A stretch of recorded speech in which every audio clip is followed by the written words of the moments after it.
début de l'enfer parfois la liquidation. Il y a un arrêt de la Cour de cassation du 11 avril qui est très intéressant parce qu'il rappelle deux principes. Le premier principe, c'est que lorsqu'on crée une société, on en est responsable jusqu'au bout, même si elle n'a aucune activité et même si elle n'a encaissé aucun chiffre d'affaires. On est tous amenés un jour ou l'autre peut-être à se lancer dans un projet, à créer une société et puis cette société elle est laissée de côté, elle devient une société dormante,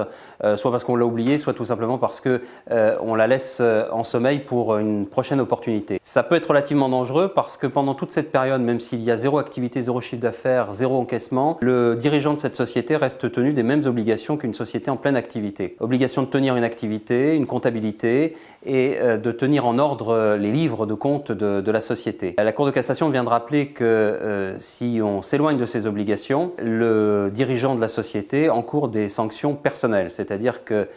sa responsabilité peut être engagée, mais surtout ses biens peuvent être amenés à être engagés à titre de sanction et il peut effectivement être également frappé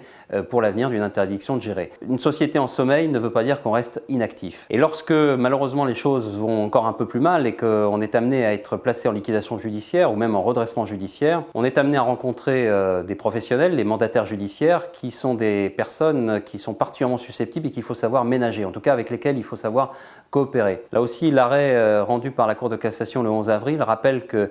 tout défaut de coopération, qui peut tout simplement consister à ne pas répondre aux demandes de rendez-vous du mandataire judiciaire, même si par ailleurs on peut lui communiquer des informations utiles à sa mission, même si on lui adresse un certain nombre de documents, le fait de ne pas répondre à ces convocations, de manifester finalement une réticence à coopérer avec lui, est une faute et engage la responsabilité du dirigeant qui, dans les mêmes conditions, peut être sanctionné et voir son patrimoine personnel être engagé pour répondre du passif de la société en liquidation. Donc, société en sommeil justifie de rester éveillé et société liquidée justifie de rester actif.